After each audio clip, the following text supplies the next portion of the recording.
The edge of uncomfortable. Finding yourself beyond your limits. Introduction. We are creatures wired for comfort.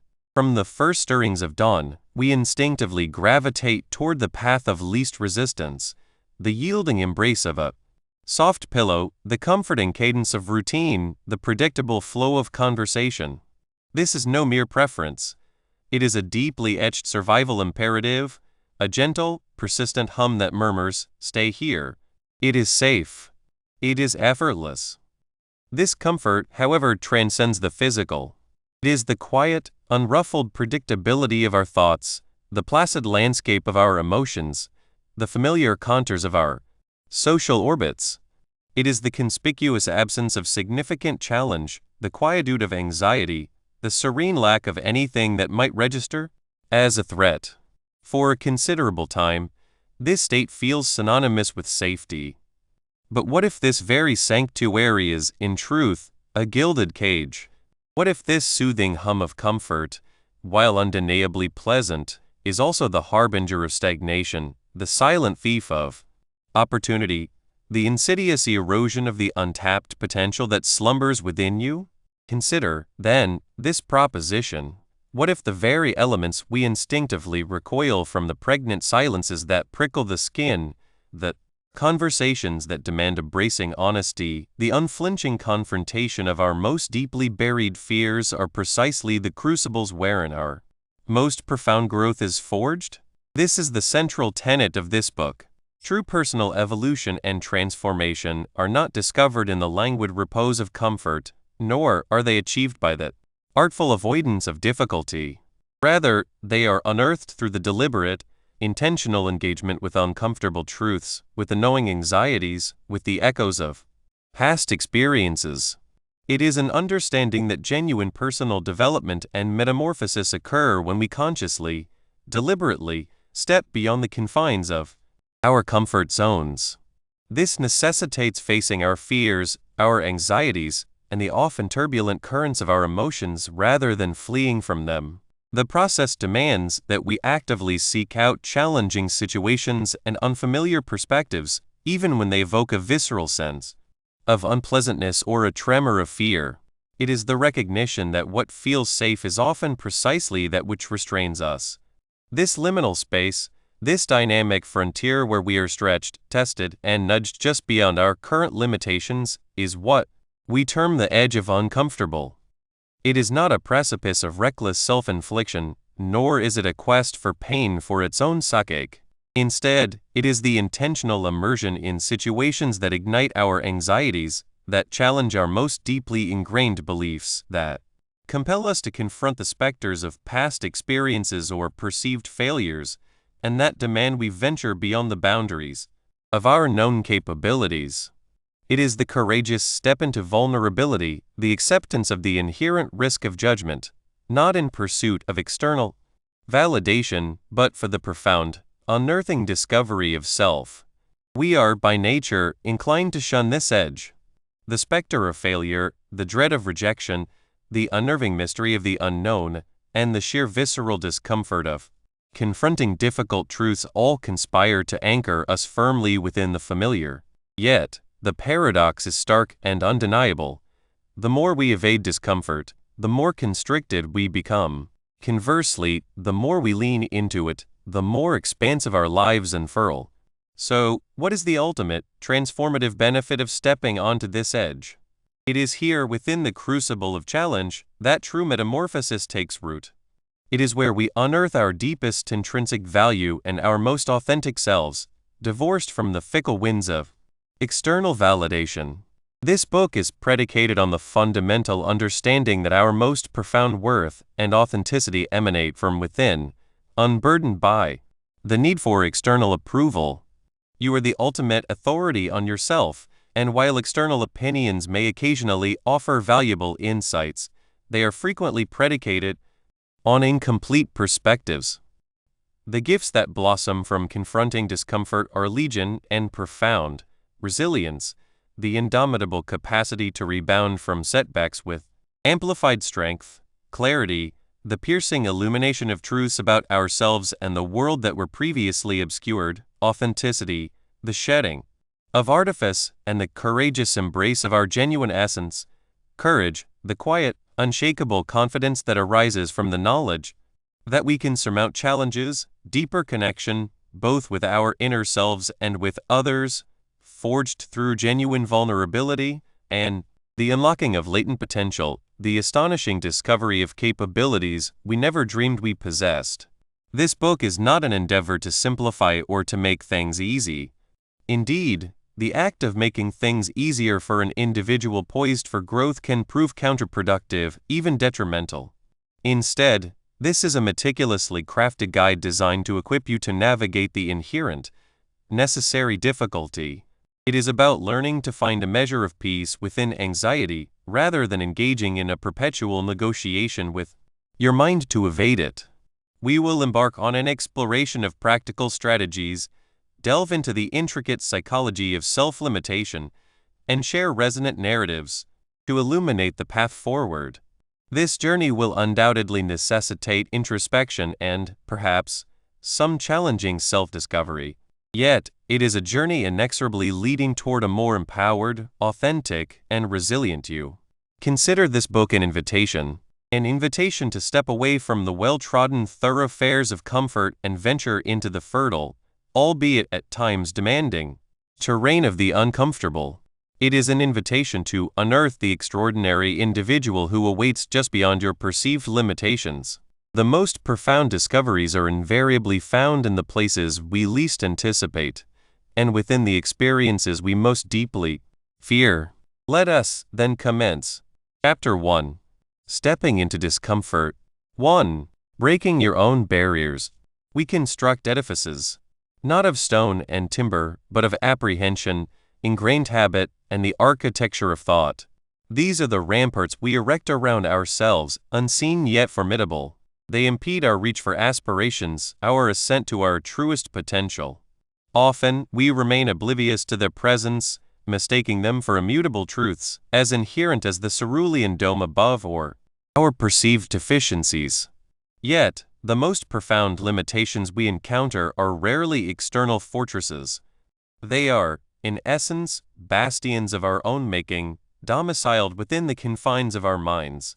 Consider this: when confronted with an opportunity that beckons with novelty, a prospect both exhilarating and tinged with trepidation, what is your immediate response? Is it an exultant clarion call of "Yes, let us embark"? Or a hushed, insidious whisper of "Perhaps not"? That murmur, that hesitation, that primal urge to remain ensconced in the familiar and the secure, this is the resonant hum of a barrier in operation. These internal fortifications are composed of myriad elements. They may be the ossified doctrines we absorbed in formative years, such as "I lack the requisite intellect," or "individuals of my ilk do not venture into such territories." They can manifest as phobias, the dread of failure, the mortification of appearing foolish, the terror of social ostracization. At times, they are the lingering vestiges of past wounds, like the sting of derision or the indelible imprint of an error. Such experiences can compel us to erect a bulwark, a defensive structure against the recurrence of such emotional anguish. The insidious genius of these barriers lies in their capacity to weaponize our innate desire for solace. We rationalize our avoidance of discomfort as prudence, deeming it wiser to maintain equilibrium, to refrain from disrupting the established order, to preserve a predictable existence. However, this very choice, this ceaseless pursuit of comfort, serves only to fortify these internal walls. It is akin to choosing to reside within a minuscule, commodious chamber for fear of venturing into the expansive dwelling beyond. The chamber offers sanctuary, undeniably, but its confines are exceedingly restrictive.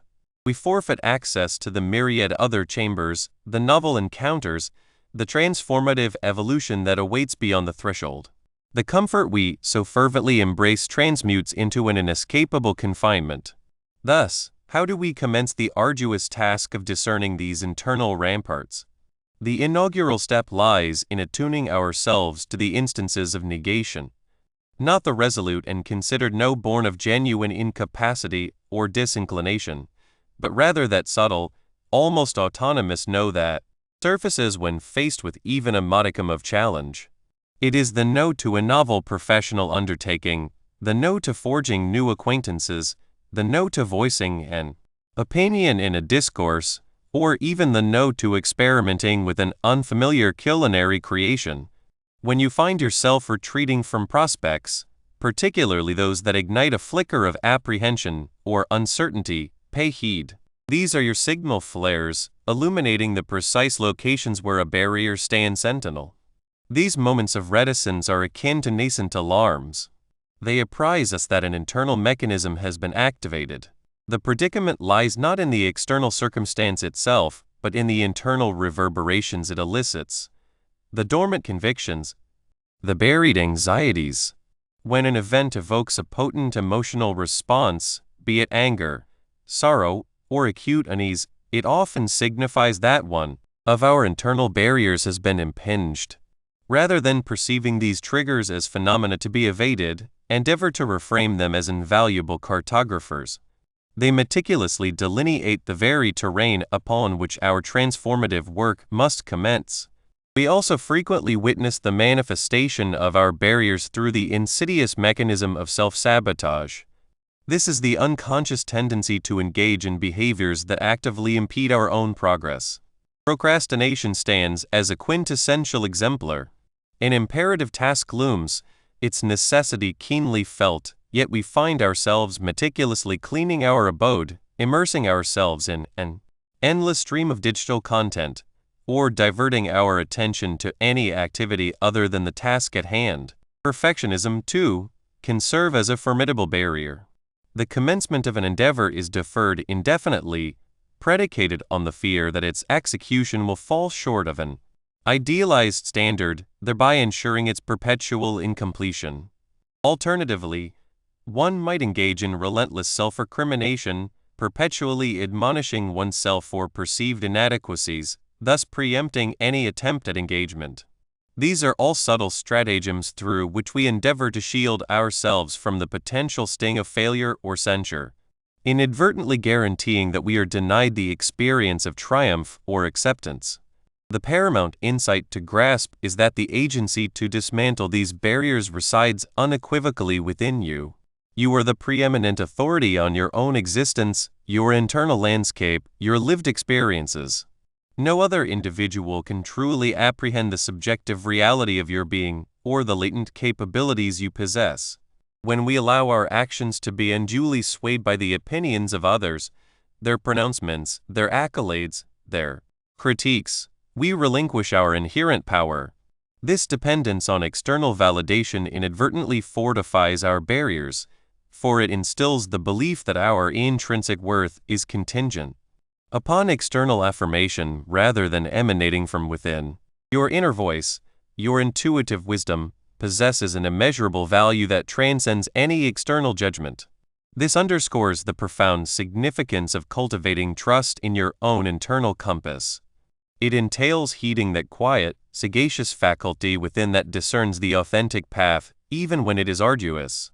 It necessitates making choices grounded in what resonates as true for you, rather than merely conforming to perceived external expectations. As you begin to accord greater significance to your own thoughts and sentiments than to external validation, the formidable grip of these barriers begins to loosen. To achieve true liberation, we must also cultivate the capacity for self-forgiveness. Reflect upon past missteps, moments of perceived failure, or instances of regrettable conduct. These can coalesce into burdensome anchors that perpetuate the entrenchment of our barriers. We cling to the specter of shame and guilt, and the apprehension of repeating these errors ensnares us. However, when you can approach these past occurrences with compassion and understanding, when you can extend forgiveness to yourself, you liberate yourself from that emotional encumbrance. Self-forgiveness functions as the key that unlocks a portal previously sealed by remorse. It empowers you to advance unburdened by the weight of the past. You are the sole arbiter of granting yourself permission to be human, to be fallible, and to glean wisdom from every experience. So, how do we actively commence the process of dismantling these self-imposed walls? It is not a matter of awaiting the dissipation of fear, but rather of confronting it directly, albeit with strategic intent. This is the essence of intentional exposure. It involves consciously stepping into discomfort, not through precipitous leaps, but through measured, deliberate increments. If public speaking instills dread, you need not deliver an address to an assembly of 1,000 individuals tomorrow. You might commence by contributing more frequently in intimate meetings, then perhaps volunteer to present a brief overview to a handful of colleagues. Each incremental step represents a triumph over the barrier. The objective here is not the eradication of anxiety, but the cultivation of the capacity to coexist with it, to navigate through it with conscious breath, and to affirm your own resilience. It is about finding equilibrium within the sensation of unease, rather than engaging in conflict or attempting to rationalize it away. A potent approach to this endeavor is the adoption of an own-it ethos. This signifies embracing complete accountability for your thoughts, your emotions, and your actions, even when they are imperfect or fraught with complexity. If you utter something awkward, own it. Refrain from attributing blame to others or fabricating justifications. Acknowledge it, extract the lesson, and proceed. This sense of ownership is profoundly empowering. It reinstates you to the position of command. When you claim ownership of your experience, you are actively dismantling the barriers that propagate the narrative of your lack of control or your victimhood in the face of circumstances. It is about recognizing that even in the event of an error, you possess the inherent capacity to rectify it, to learn, and to persist in your forward momentum. Embracing vulnerability represents another pivotal strategy. We frequently misinterpret vulnerability as a deficiency, a testament to our fragility and susceptibility to harm. Yet, in truth, it constitutes one of the most courageous acts imaginable. When you permit yourself to be perceived, truly perceived, in your entirety, with all your imperfections and struggles, you disarm your own internal defenses. Articulating your difficult truths, even when they feel somewhat disheveled, can be profoundly inspiring to others and deeply liberating for yourself. It is within these moments of unvarnished disclosure that we breach the walls of isolation and shame. Vulnerability paves the way for genuine connection and facilitates authentic growth. Now, let us transition to the practical realm. Direct your attention to a specific domain within your life where you feel ensnared. This might pertain to your professional trajectory, your interpersonal relationships, your physical well-being, or, indeed, your overall state of contentment. What is the most significant internal barrier that appears to be impeding your progress in that particular area? Take a moment to engage in earnest contemplation. Is it a deeply held conviction about yourself? A phobia that paralyzes your actions? A past experience that you have yet to relinquish? Once you have identified it, pose this question: at what juncture did you first apprehend that this was an internal impediment rather than an external obstacle? Was there a discernible pattern in your own behavior? Did you observe that others navigated comparable circumstances with greater facility? Recognizing that the barrier resides within the confines of your own psyche is the initial, and often the most formidable, stride toward its dissolution. Let us now forge a direct connection to the central tenet of this discourse, the embrace of discomfort as a catalyst for growth. How does the act of intentionally cultivating or seeking out discomfort directly challenge and initiate the dismantling of that specific, self-imposed barrier you have just identified? Envision a tangible illustration of this process in action. For instance, if your barrier is the fear of judgment in social contexts, intentionally seeking discomfort might entail making a conscious effort to introduce yourself to one new individual at every social gathering you attend, irrespective of the racing of your heart or the feeling of awkwardness. You are not awaiting the cessation of fear. You are deliberately choosing to experience the discomfort of initiating a conversation, the potential for being overlooked or misunderstood, and subsequently observing the ensuing outcomes. You ascertain that the world does not collapse, that you can endure the awkwardness, and that, perhaps, just perhaps, you might forge a connection. This deliberate exposure, this willingness to endure the sting of discomfort, is what incrementally erodes the solid edifice of fear, rendering it progressively less imposing. It is in these moments of confronting what feels unpleasant that we validate our own inherent strength and capability, surpassing the limitations our internal barriers would have us believe.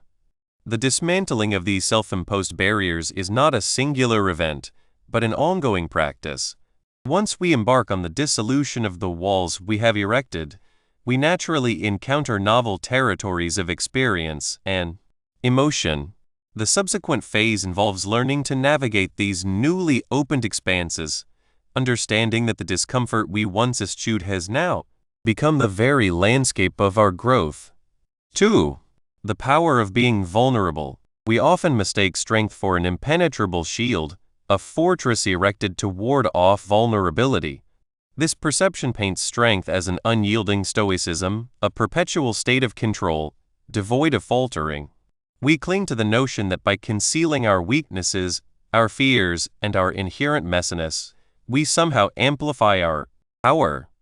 Yet, this is a perilous delusion. True strength is not the absence of cracks, but the intrepid courage to allow them to be seen.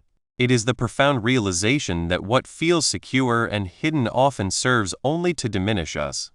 Consider this. When you encounter someone who perpetually projects an image of flawlessness, how does it make you feel? Perhaps a touch intimidated, a sense of distance. You might admire them, certainly, but do you feel a genuine connection? Likely not. Now, imagine that same individual confides a moment of doubt, a struggle with a persistent fear, or a time they profoundly faltered. Instantly, they become more relatable, more human. You might find yourself nodding in understanding, a sense of shared experience arising, perhaps even prompted to share your own. This is the potent alchemy of vulnerability. It is not an admission of weakness, but a testament to authenticity. It is the brave act of presenting oneself as one is, rather than as one believes one ought to be. This is the inaugural step beyond the confines of comfort, the willingness to be perceived, truly perceived, with all one's unpolished edges. Our armor is a heavy burden. We don the guise of invincibility to shield ourselves from hurt, from judgment, from the sting of perceived inadequacy. This armor can manifest as an incessant need to possess the correct answer, an absolute refusal to exhibit anger or sorrow, or a pretense of having every aspect of life meticulously orchestrated. However, each piece of armor donned becomes a formidable barrier. It not only deflects potential pain, but also obstructs the warmth of connection, the invaluable lessons embedded within our struggles, and the very essence of our being. When we resist vulnerability, we implicitly declare, "This facet of me is unworthy of revelation."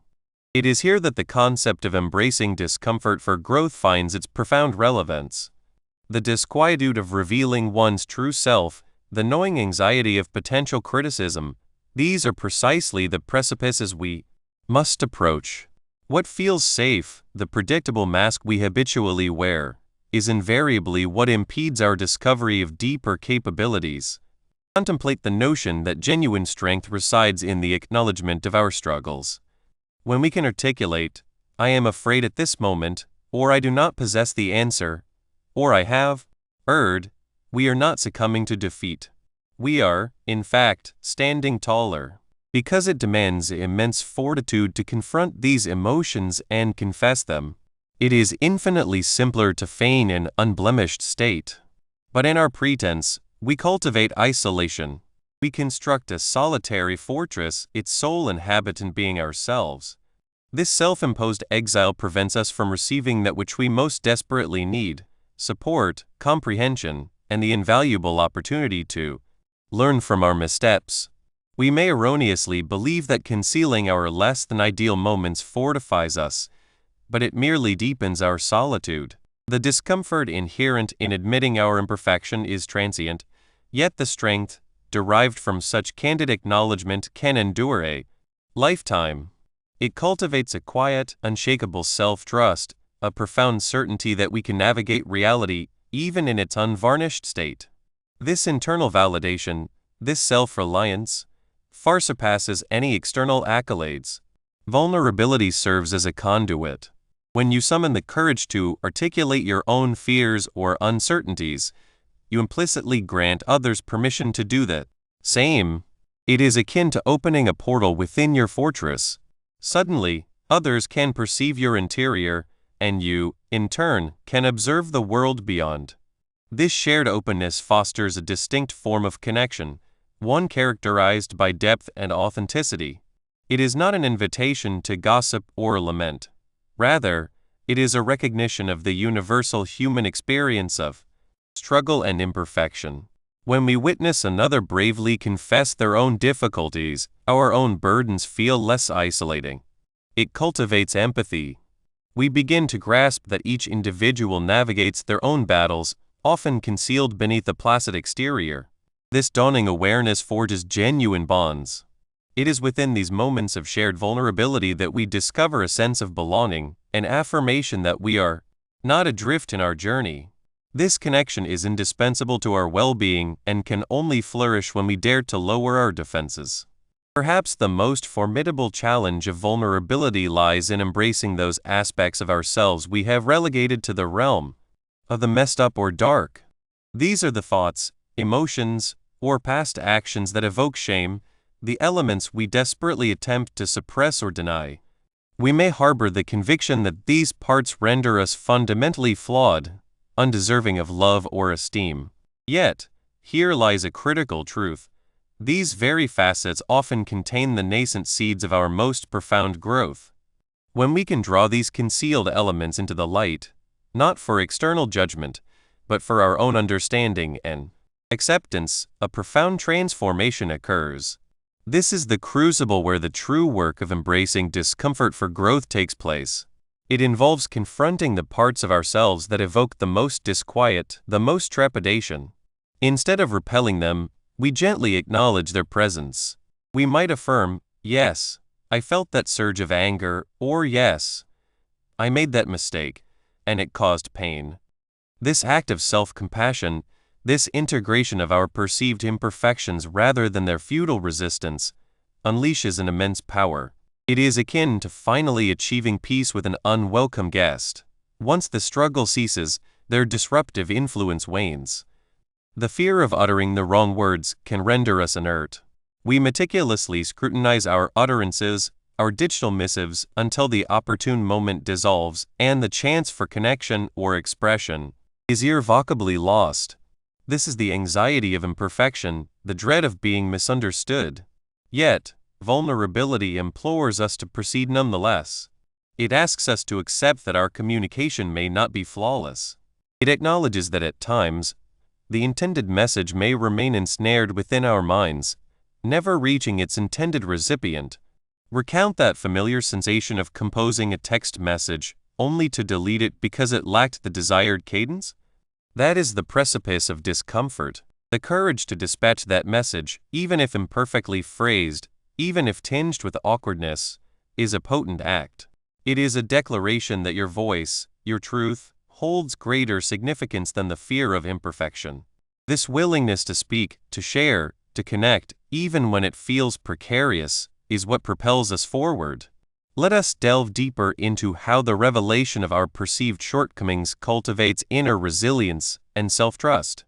When confronted with a situation that ignites our insecurity, perhaps a daunting professional undertaking, a challenging dialogue with a loved one, or a personal aspiration that seems unattainable, our immediate inclination is often to conceal our doubts. We might rationalize, "I must project an image of unwavering capability," or "No one must know I am struggling." But what transpires when we choose an alternative course?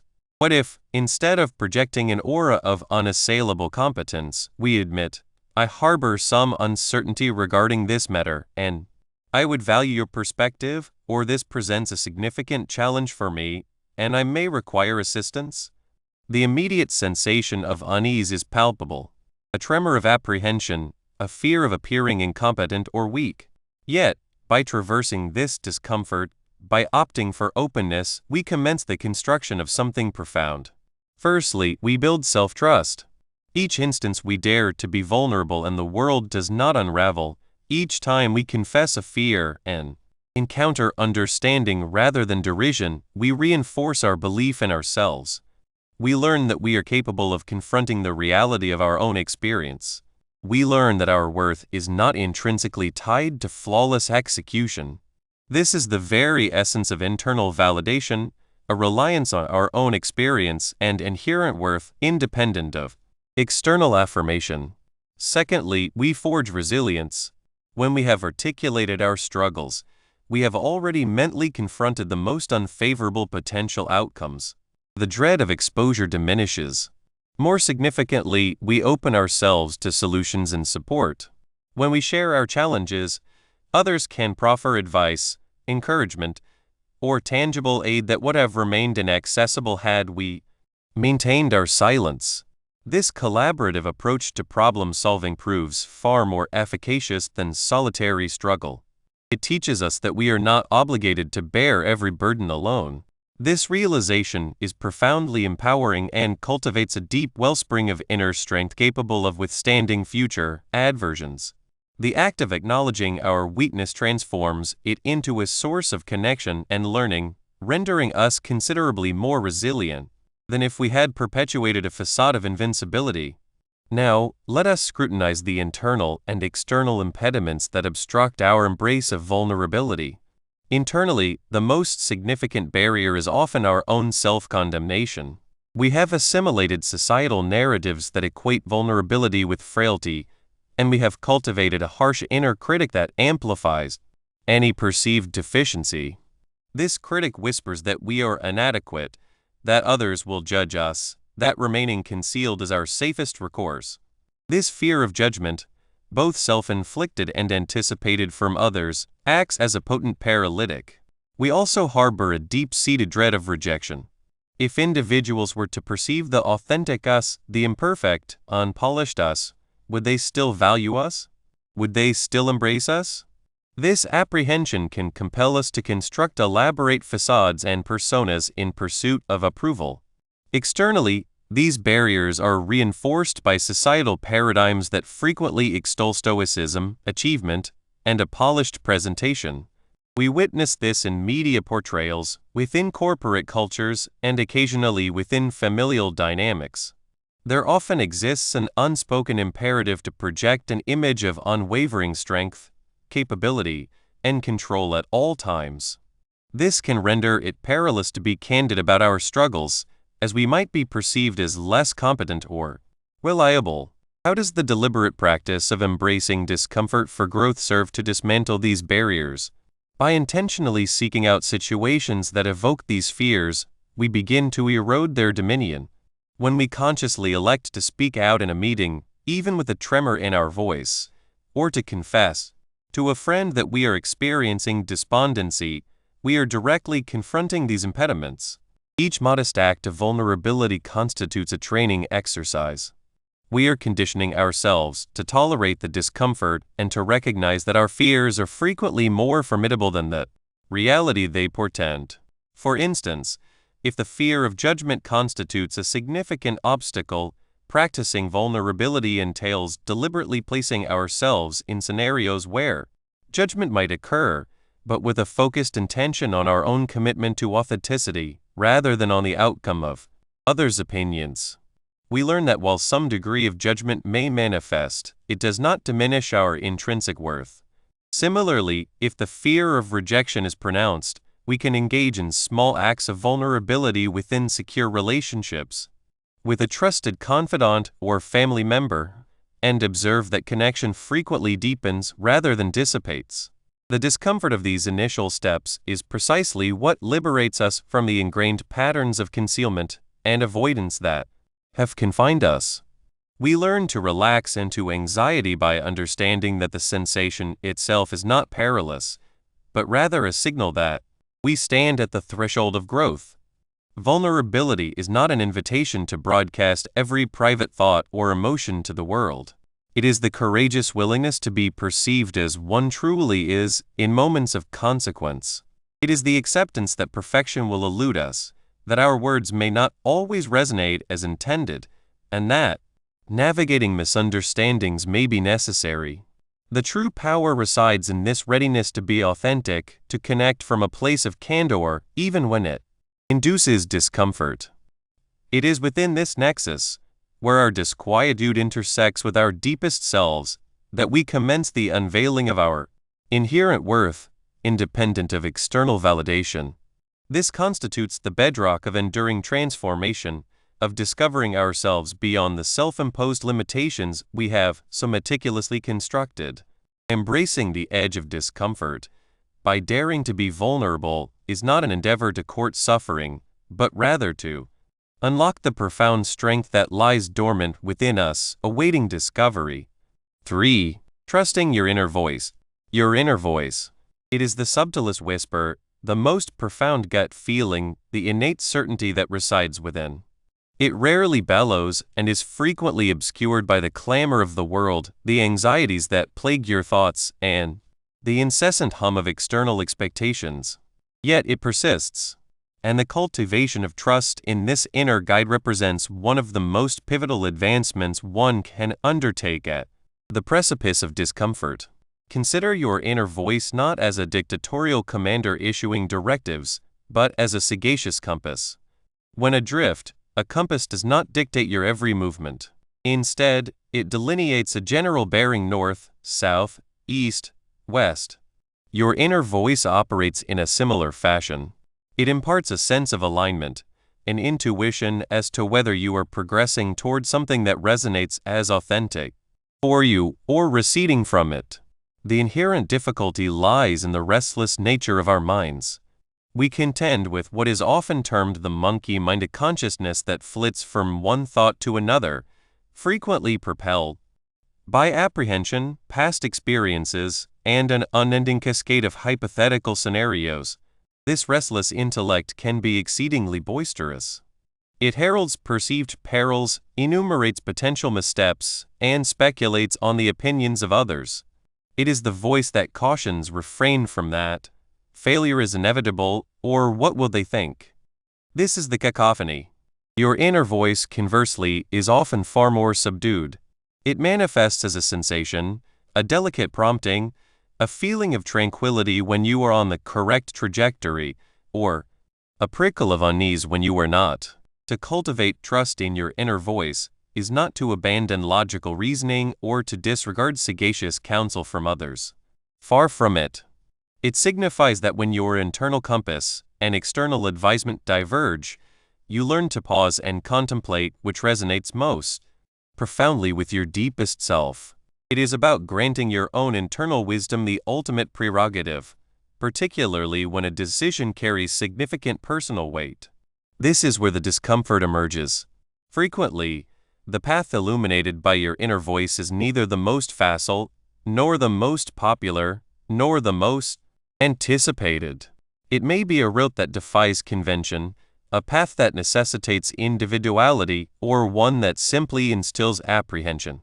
When you stand at a juncture, and your intuition urges you toward the less trodden way, while the throng converges upon the main thoroughfare, that is discomfort. That is your inner voice speaking, and your mind, inflamed by the dread of censure, striving to pull you back to perceive safety. Consider Sarah. She was a gifted graphic designer employed by a large, stable corporation. Her work was commendable, and she was universally regarded as fortunate to hold such a secure post. Yet, deep within, Sarah experienced a persistent, dull ache. Her aspirations centered on establishing her own modest design studio, focusing on local enterprises that craved a personal touch. Each contemplation of this endeavor brought a wave of anxiety. Her mind raced with a litany of reasons for its unfeasibility. I lack sufficient capital. What if clients disfavor my aesthetic? My parents will deem me irrational. This was the vociferous, fearful mind. But beneath that, a more quiescent sensation existed, a spark of exhilaration, a sense of purpose when she envisioned the creation of something uniquely hers. That was her inner voice. The apprehension of judgment served as a formidable impediment for Sarah. She fretted over the opinions of her colleagues, the pronouncements of her family. Would they perceive her as a failure should she relinquish her secure employment? This fear was so potent that it nearly extinguished her inner knowing.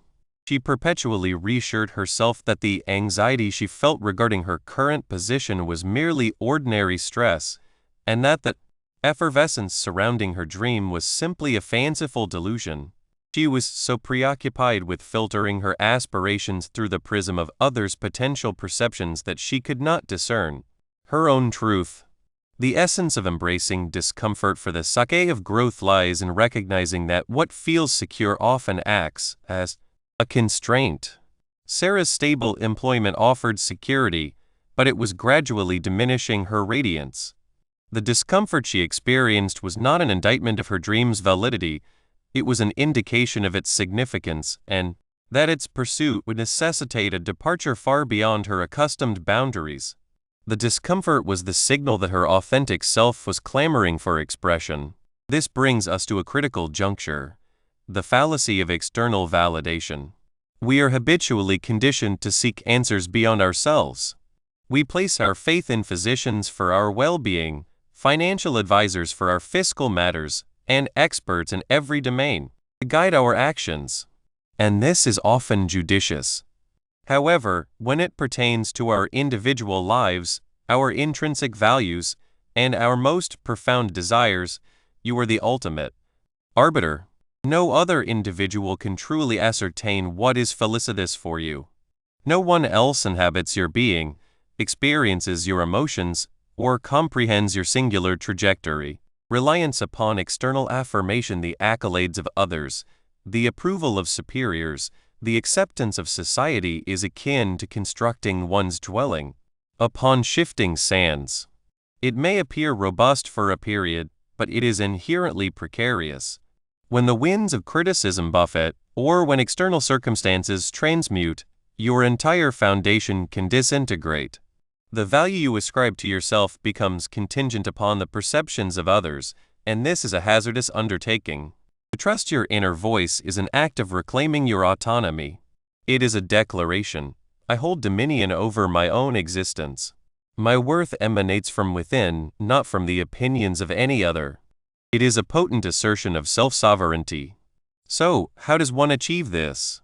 How does one learn to heed that quietude and place confidence in it, particularly when the world bombards us with conflicting messages? It demands practice, and it necessitates the creation of an environment conducive to the emergence of that inner voice. One of the most efficacious methods is through mindfulness and stillness. In our frenetic lives, we seldom afford ourselves moments of quietude. We are perpetually connected, perpetually engaged, perpetually contemplating. Yet, your inner voice flourishes in stillness. This does not invariably entail extended periods of meditation, though that can be profoundly impactful. It can be as simple as dedicating a few minutes each day to sit in quietude, close your eyes, and simply observe your breath. Embark on a perambulation through nature, unburdened by your mobile device. Chronicle your thoughts and sentiments without restraint. These moments of tranquility permit the mental chatter to abate, thereby creating space for that more subtle inner knowing to ascend to the surface. Another strategy involves introspection into your past. Reflect upon instances when you heeded your intuition, even when it felt somewhat daunting or unconventional, and it yielded a propitious outcome. Perhaps it was the selection of a particular companion, enrollment in a specific course, or an action that felt intrinsically correct in your core. Recalling these occurrences reinforces your confidence in your own internal guidance system. You can commence constructing a mental repository of your own triumphs, thereby affirming to yourself that you can place reliance upon your inner compass.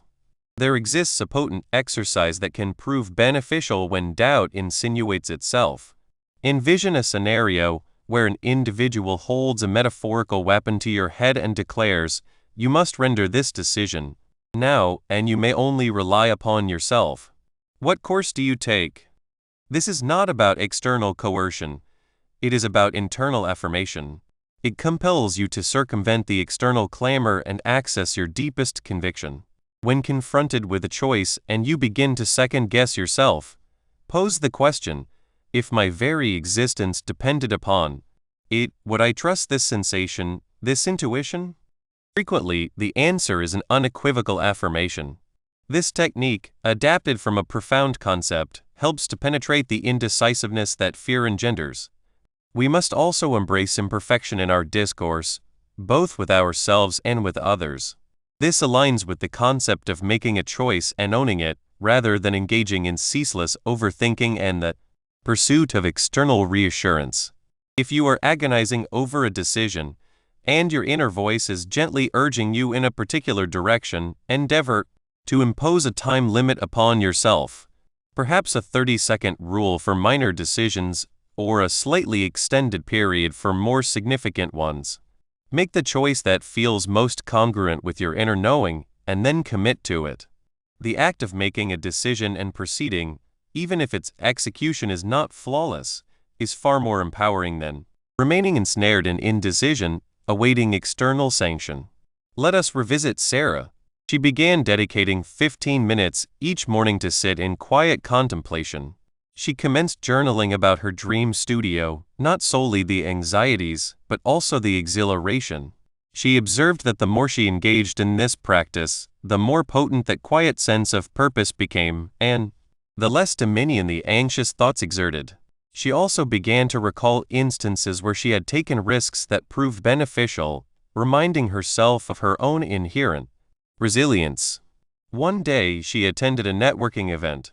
A prospective client approached her, soliciting assistance with branding. Sarah's mind immediately gravitated toward her current employment, her supervisor, the office politics. But her inner voice whispered, "This is precisely what you aspire to do. This is your opportunity." The discomfort was palpable. She felt a flush of heat, a tightening in her chest. It was the fear of stepping forth, of being observed, of potential failure. But this time, instead of repressing the sensation or seeking solace from a colleague, she inhaled deeply and articulated, "I would be delighted to assist. In fact, I am in the process of establishing my own design studio, and I specialize in aiding local businesses like yours in discovering their unique voice." The client was impressed. The conversation flowed effortlessly. Sarah experienced a surge of vitality she had not felt in years. The discomfort had not vanished, but it was now interwoven with exhilaration. She had not disregarded her logical faculties. She was still cognizant of the impending challenges, but she had ceded the lead to her inner voice. The subsequent analytical query becomes, how does the apprehension of external judgment actively silence or distort our inner voice, and what specific internal dialogue can serve as a counterpoint to this? The fear of judgment functions as an formidable filter. It seizes your genuine sentiments and thoughts and contorts them, rendering them seemingly unacceptable or absurd. When you dread judgment, you commence self-censorship. You tell yourself, "I cannot utter that," or "I cannot perform that," not because it is intrinsically erroneous or detrimental, but because you envision the reactions of others. This perpetual self-monitoring eclipses the authentic signals. To counteract this, you must cultivate a new internal dialogue. Instead of inquiring, "What will others think?" begin by asking, "What feels authentic to me?" or "What aligns with my values?" You can consciously challenge the fearful cognitions. When your mind posits, they will consider you irrational for abandoning your post, you can respond with, "My passions and my aspirations are valid. My journey is my own, and I possess the right to pursue that which invigorates me." You can also practice self-compassion. Acknowledge that experiencing fear is natural, but remind yourself that your inner wisdom serves as a dependable guide. When confronted with a significant decision where your inner voice and external counsel or societal pressure are in stark opposition, the process of discernment is paramount. First, establish that sanctuary of stillness. Remove yourself from the immediate duress. Chronicle both courses of action. What does your inner voice murmur concerning each? What are the logical advantages and disadvantages? Subsequently, attend to your corporeal sensations. Does one path evoke a sensation of expansion or lightness, even amidst apprehension? Does the other engender a feeling of constriction or foreboding, even if it appears more secure on the surface? The potential ramifications of disregarding your inner knowing can be profound. You may find yourself inhabiting a life that feels inauthentic, steeped in regret, or perpetually seeking external validation. You may forfeit opportunities that could lead to immense personal advancement and fulfillment. It is akin to possessing a map that clearly delineates the treasure, yet you persist in following the directions of an individual who seeks to lead you in the opposite direction. Ultimately, learning to trust your inner voice is not a passive act of listening, it is an active practice of courage. It is about recognizing that the discomfort you experience when deviating from the norm is frequently the resonance of your authentic self breaking free. But this inner clarity represents merely the initial stride. The subsequent crucial challenge lies in translating that inner knowing into outward action, in transitioning from conviction to creation, even when the path ahead remains uncertain and fraught with the potential for further discomfort. This ushers us into the vital, often daunting, undertaking of imperfect action. 4. Sharing your story. We erect invisible ramparts, do we not? Carefully curating the facets of ourselves presented to the world, much like a florist meticulously selects blossoms for a bouquet. We offer the polished, the triumphant, the ostensibly intriguing versions. This is our sanctuary, a bulwark constructed from the apprehension of revealing anything less. It is a deeply ingrained reflex, a cognitive sieve that filters out anything perceived as too tender, too untidy, or too unvarnished.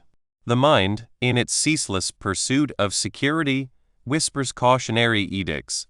Refrain from that utterance, understanding will elude them, judgment awaits.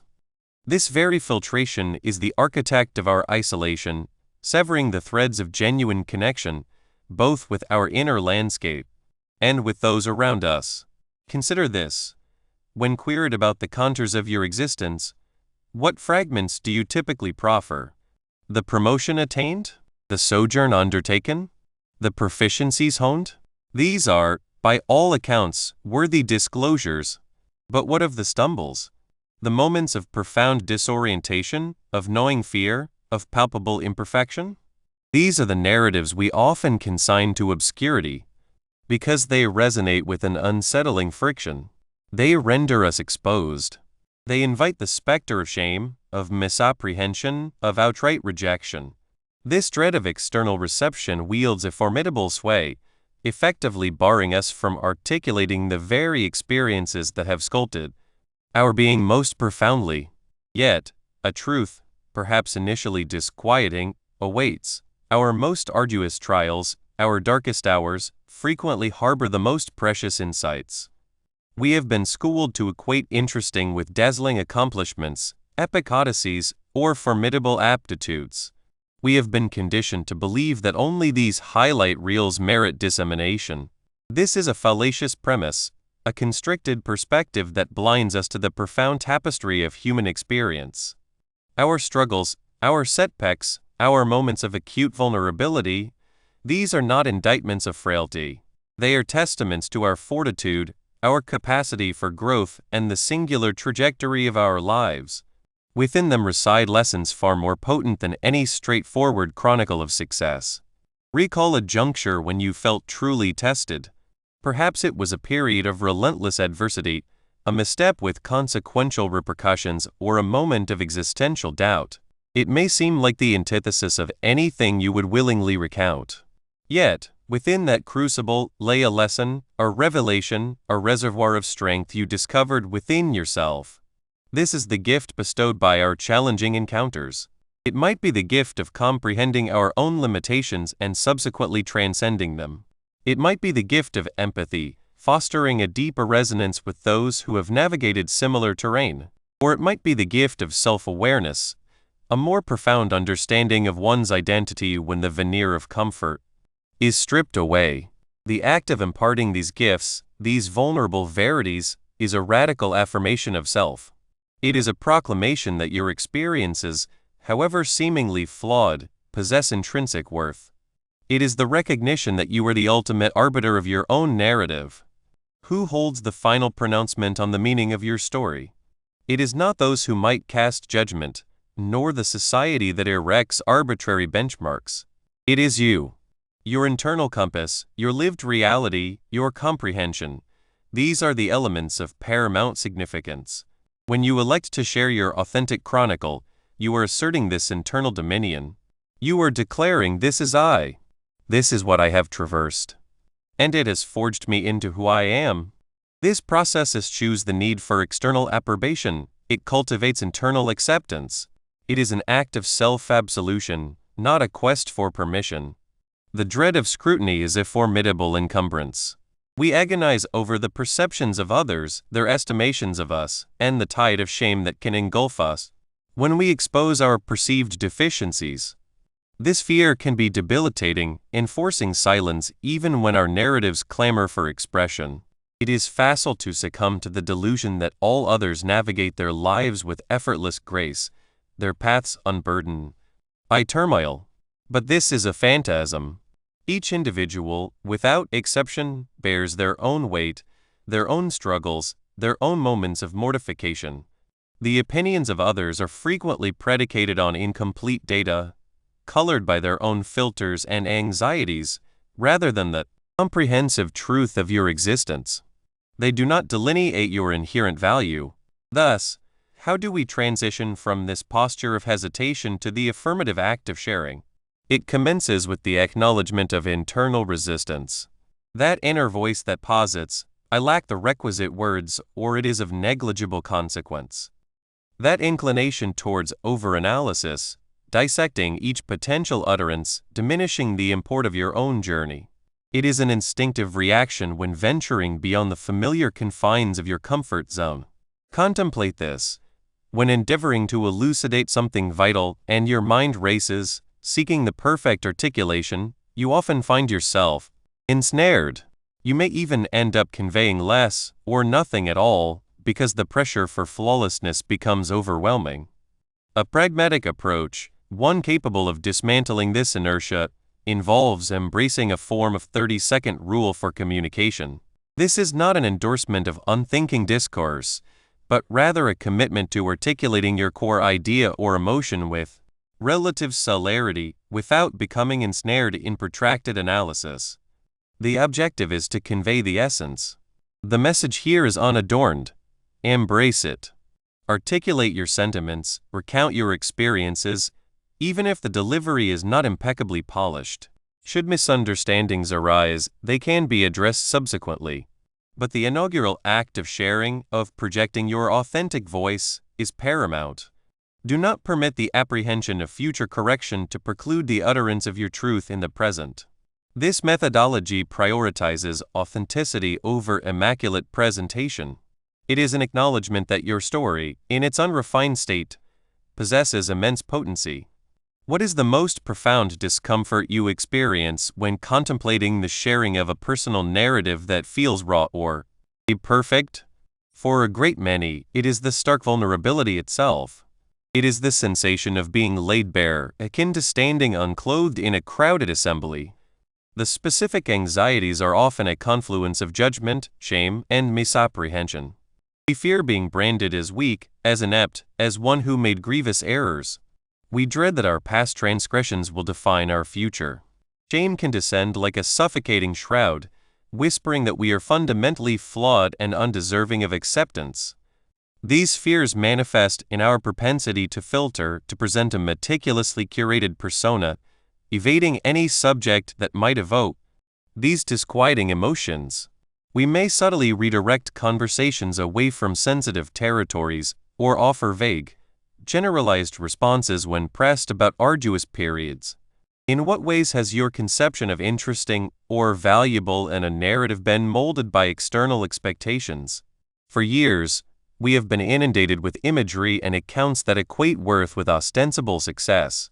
We witness idealized families on social media, hear tales of meteoric ascensions to prominence, and peruse chronicles of groundbreaking achievements. This external pressure has instilled in us a valuation of the glittering and the impressive, while dismissing the arduous and the untidy. We begin to internalize the belief that our own struggles are insufficiently interesting, that they represent personal failings rather than shared human experiences. Can you pinpoint a specific worst time in your life? Take a moment to conjure it. It might be a period of professional displacement, a strained relationship, a health crisis, or a significant personal setback. Now, seek the gift nestled within it. What insights did you glean about yourself during that epoch? Perhaps you unearthed a latent reservoir of strength you never knew you possessed. Maybe you apprehended the vital importance of soliciting assistance, or the true meaning of perseverance. You might have acquired a profound sense of compassion for others confronting analogous challenges. This gift is not always immediately apparent, often revealing itself with the passage of time and the acquisition of perspective. Yet, it is almost invariably present, awaiting discovery. The act of recounting this story, despite its inherent discomfort, permits that gift to be recognized both by yourself and, potentially by others who might derive benefit from your experience. In what ways have you historically sought external validation for your experiences or contributions? For many, this manifests as a perpetual pursuit of commendation, a need for reassurance that one is on the right track, or a sense of worth contingent upon the acknowledgement of one's efforts by others. We may overshare accomplishments, yearning for admiration, or anxiously await feedback, dreading criticism. This reliance on external validation represents a subtle snare. It delegates our sense of self-worth to the capricious hands of others, rendering us susceptible to their opinions and moods. How does the act of sharing your authentic narrative serve as a potent form of self-validation and self-authority? When you elect to speak your truth, even when fraught with difficulty, you are reclaiming agency. You are asserting, my experience holds validity. My emotions are genuine. My journey possesses meaning. This is the very essence of self-authority. You are no longer awaiting permission to be who you are. You are claiming it. This aligns perfectly with the tenet that you are the expert in you. No other individual has traversed your life, felt your emotions, or navigated your challenges. Consequently, no one else can truly validate your experience more effectively than you can. Sharing your story is an outward manifestation of this internal recognition. It is about owning your narrative, not for the acclamation of others, but for the quiet, potent affirmation it bestows upon your own spirit. It is an acknowledgement that your value is intrinsic, not contingent upon external approval. The articulation of our narrative is a profound act of self-discovery and a potent catalyst for connection. It entails stepping forth from the shadows of our own apprehension and into the illumination of our own authenticity. However, the journey does not culminate with the utterance of our truth. It extends to the manner in which we integrate these verities into our ongoing chronicle and, crucially, how we elect to embody them. The ensuing step involves transcending mere articulation and entering the active inhabitation of our transformed selves, a process that necessitates confronting the discomfort of sustained change and the continuous evolution of our identity. Chapter 2. Embracing Authentic Growth. 1. Communicating with clarity. We navigate existence as if perpetually offering a mere trailer, a tantalizing glimpse of our true selves, our unvarnished thoughts, and our deepest feelings. We hint, we insinuate, we reveal just enough to maintain equilibrium, to sidestep turbulence or the unwelcome glare of intense scrutiny. This reticence extends beyond the spoken word. It resides in the very cadence of our delivery, or more often, in the profound silence where words ought to be. We cultivate mastery over the nebulous, the implied, the safely innocuous, thereby constructing invisible ramparts around our authentic core. This ingrained inclination, this habit of communicating in fragmented impressions, is a palpable symptom of a more profound unease and disquietude. The prospect of being wholly perceived, entirely apprehended, and intimately understood. Consider this. When bestowed with a compliment, what is your immediate reflex? More often than not, It is to deflect, to diminish, to utter, "Oh, it was nothing," or "anyone could have done that." This is not an act of humility, but a subtle form of self-effacement, an automatic response to downplay your own contribution or intrinsic merit. This identical impulse, this inner whisper urging you to contract your presence, to render yourself less conspicuous, translates with stark fidelity into your interactions with the world. If you falter in fully embracing praise, how can you possibly champion your own ideas, your convictions, or your unmet needs in discourse? The internal struggle to affirm your own value, to assume the mantle of authority in your own life, precipitates a cascading effect, rendering your outward expression tentative, circuitous, and ultimately opaque. You are not presenting the complete cinematic narrative of your mind. You remain tethered to showcasing a flickering, truncated trailer, hoping it suffices, yet never truly unveiling the richness of the story that lies within. This trailer mentality functions as a gilded cage. It feels inherently safer to proffer a fragment of your perspective than to articulate it in its entirety, risking dissent or censure. We have all found ourselves in this predicament, meticulously crafting a text message, scrutinizing it repeatedly, refining each word, assiduously softening its edges, attempting to preempt every conceivable negative repercussion. We harbor anxieties about appearing overly demanding, excessively sensitive, unduly opinionated, or simply authentically ourselves. This ceaseless editing, this internal negotiation with perceived external judgment, exacts a considerable toll. It is a direct manifestation of the apprehension of judgment that has, over the years, subtly sculpted our interactions. We become so habituated to filtering our thoughts, to blunting our sharp edges, that direct, unadorned communication begins to feel alien, an uncomfortable gamble we are ill-prepared to undertake. This is where the 30-second rule emerges, not as an unyielding decree, but as a potent practice for liberation from this self-imposed censorship. When you find yourself agonizing over an email, a text, or even the articulation of a concern in person, engage a timer. Grant yourself a mere 30 seconds to crystallize your thought and dispatch it, or voice it.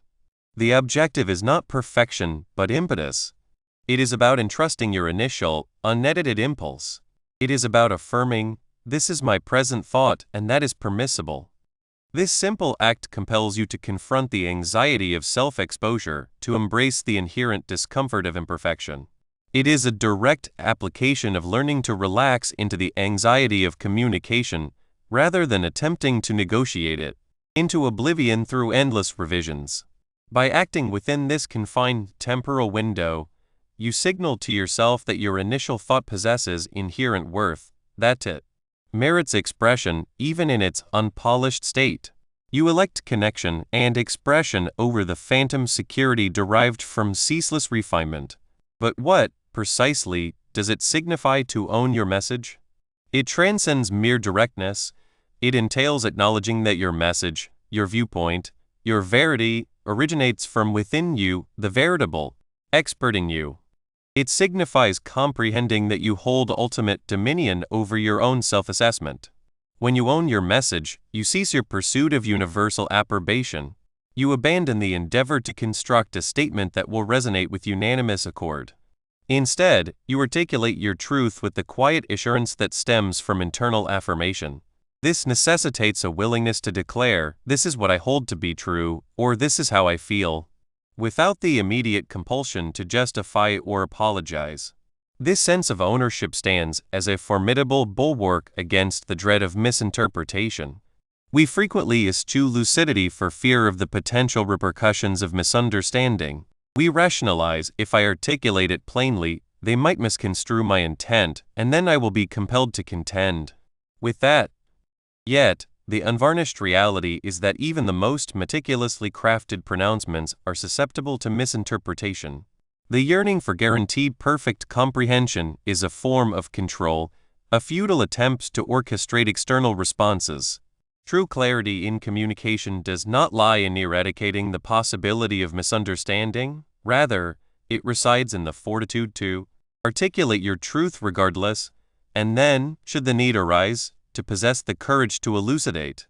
It is about placing faith in your own capacity to navigate the exchange, even when it becomes somewhat untidy. Consider the individual who consistently minimizes their contributions. They might avow, "I merely offered a small bit of assistance," when, in actuality, they were the driving force behind a significant undertaking. This is not simply a matter of modesty, it reflects a deep-seated conviction that their full contribution might prove excessive, ostentatious, or undeserving of complete recognition. This deficit in internal validation permeates their communication.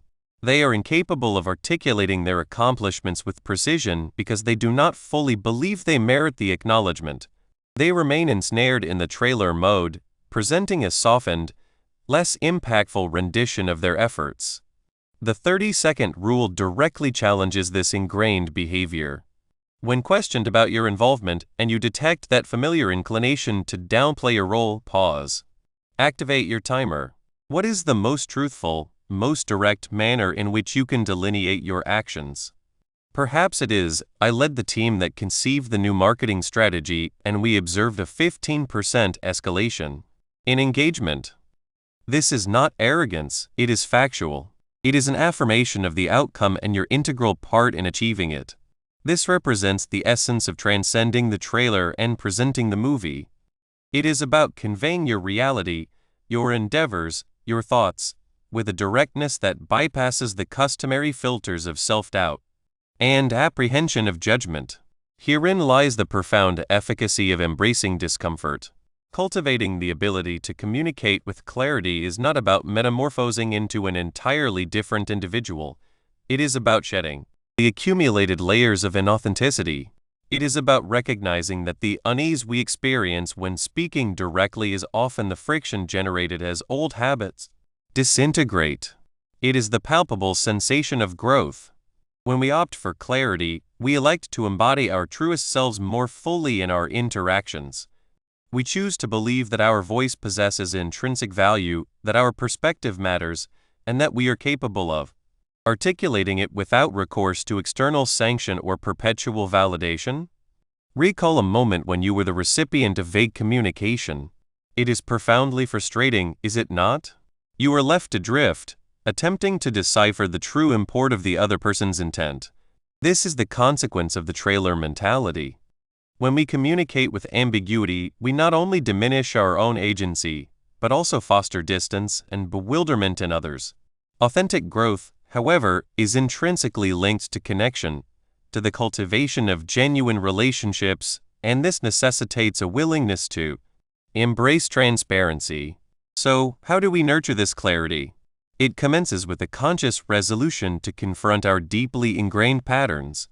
When you detect yourself on the verge of softening an idea, diluting a statement, or evading a direct response, halt. Inhale deeply. Pose the question, what is the most direct and honest way I can articulate this? Subsequently, commit to uttering it. It may feel awkward initially. You might experience a surge of anxiety. That is the precipice of discomfort. But remember, this discomfort serves as a beacon, signaling your departure from habitual pathways. The 30-second rule functions as a pragmatic instrument for this transition. It is not about impulsivity, it is about decisiveness. It is about recognizing that in myriad circumstances, your initial, honest thought often holds the greatest significance. Overthinking is a form of resistance, a stratagem to evade the discomfort of vulnerability. By compelling yourself to act with alacrity, you circumvent that resistance. You trust your internal compass, the expert in you, to guide your expression. This practice cultivates confidence not in achieving perfection, but in being present and authentic. Owning your message also entails accepting that not everyone will comprehend or concur with your viewpoint, and that is perfectly acceptable. The fear of disagreement frequently impels us to hedge our bets, to speak in generalities. Yet, genuine growth emerges from engaging with diverse perspectives, and this necessitates that we first present our own with clarity. If someone misunderstands you, it presents an opportunity for dialogue, not necessarily a personal failing. It is a chance to elucidate, to elaborate further, and to deepen mutual understanding. This readiness to be receptive to clarification, to participate in the back and forth of communication, is itself an indicator of inner strength. It demonstrates that your value is not contingent upon immediate universal consensus, but upon your commitment to self-expression and honest engagement. The journey of embracing discomfort is an ongoing endeavor, and mastering clear communication is an indispensable component of it. It involves recognizing that the manner in which we address the world is a direct reflection of how we engage in our internal discourse. If we are hesitant, self-censoring, and indirect in our communication, it is highly probable that we are similarly hesitant, self-censoring, and indirect in our internal dialogue. By choosing clarity, by embracing the courage to speak our truth, even when it evokes unease, we are not only transforming our interactions with others, but are also profoundly reshaping our relationship with ourselves. We are transitioning from showcasing a flickering trailer to sharing the complete, vibrant, and authentic cinematic portrayal of our being. Embracing clarity in our communication represents a significant stride toward authentic living, yet it constitutes but one facet of our outward presentation. As we cultivate the ability to articulate our truths with greater directness, we invariably encounter the reactions and perspectives of those around us. This ushers us into the subsequent critical frontier of embracing discomfort, navigating the intricate terrain of feedback, criticism, and the inherent vulnerability that accompanies being truly seen. 2. Conquering overthinking. You are ensnared, are you not? Caught in that relentless churn of rumination, the ceaseless replay, the suffocating tide of what-ifs. It feels as if your mind has become a congested superhighway, devoid of any exit, merely a tableau of ever-worsening gridlock. This is no mere overabundance of thought. It is an intricate snare, a cunning stratagem by which your psyche endeavors to safeguard you by ensuring you remain perpetually immobile. We term this overthinking, and it stands as one of the most insidious architects of our self-sabotage, a formidable impediment to our genuine growth and our inherent authenticity. Reflect upon it. When you are ensnared in the vortex of overthinking, are you truly resolving a problem? Or are you merely conjuring a profusion of new ones within the confines of your own skull? Are you marshalling forces for decisive action, or are you merely preparing for an even more protracted bout of contemplation? The unvarnished truth is that overthinking is a consummate master of deception. It dons the guise of meticulous consideration, of profound thoroughness, of unwavering responsibility. Yet, beneath this veneer lies naught but fear. It is the dread of misstep. It is the terror of appearing foolish. It is the knowing insecurity of inadequacy. And because it is fear, it compels you to recoil from precisely those experiences that would foster your evolution. From the embrace of risk, from the vulnerability of exposure, from the intrepid exploration of the unknown. It is here that the central tenet of this discourse truly resonates, embracing discomfort for growth. Overthinking represents the ultimate sanctuary of comfort, a mental citadel meticulously constructed to repel any sensation that might evoke unease. But what transpires when one remains ensconced within such a fortress? There is no growth. There is no learning. There is no discovery of one's latent capabilities. Overthinking is the mind's desperate attempt to simplify existence, to sidestep the untamed, unpredictable tapestry of life. Yet, life in its truest, most vibrant form unfolds beyond the ramparts of that fortress. Growth is born when you summon the courage to venture forth, even as your mind vociferously implores you to remain sheltered. Consider the seemingly innocuous act of dispatching a text message. For the vast majority, it is a fleeting, quotidian gesture. But for an individual gripped by the tendrils of overthinking, it can transmute into a formidable undertaking. A few words are typed, then summarily deleted. Another sentence is attempted, only to be subjected to agonizing scrutiny over its intended tone. Will it betray an excessive eagerness? Will it appear too casual? Will it convey an unintended demand? Minutes stretch into 5, 10, even 20, meticulously crafting a single missive that, in the grand scheme, should occupy mere seconds. Because each word, each punctuation mark, carries the perceived gravest significance. You are not merely transmitting a message, you are attempting to orchestrate the perception of another, to dictate the denouement of the entire exchange, to command a future that lies utterly beyond your purview. This is avoidance in its most unadulterated manifestation. You are sidestepping the specter of misinterpretation, evading the gnawing anxiety of an indeterminate reply, shunning the discomfort of presenting oneself imperfectly. This mental Sisyphean task is fueled by an unyielding inner critic, a persistent whisper of doubt and apprehension. And from whence does this critic derive its potent authority? It is drawn from the primal fear of external censure. We are consumed by anxieties regarding the opinions of others, the perceptions of us, the specter of acceptance or rejection.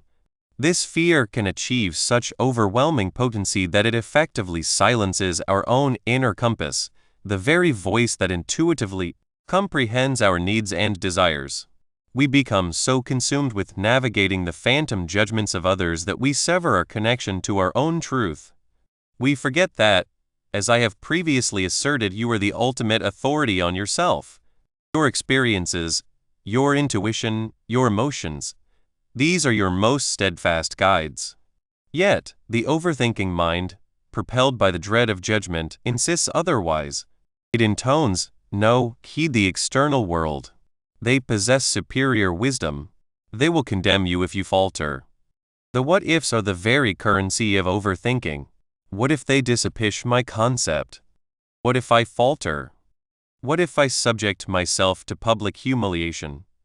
These interrogations foster an illusion of control. By endeavoring to anticipate every conceivable adverse outcome, your mind deludes itself into believing it is preparing, that it is mastering the situation. But this is a hollow mastery. The future is unknowable.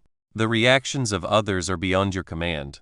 And by becoming lost in these hypothetical catastrophes, you divest yourself of the power inherent in the present moment.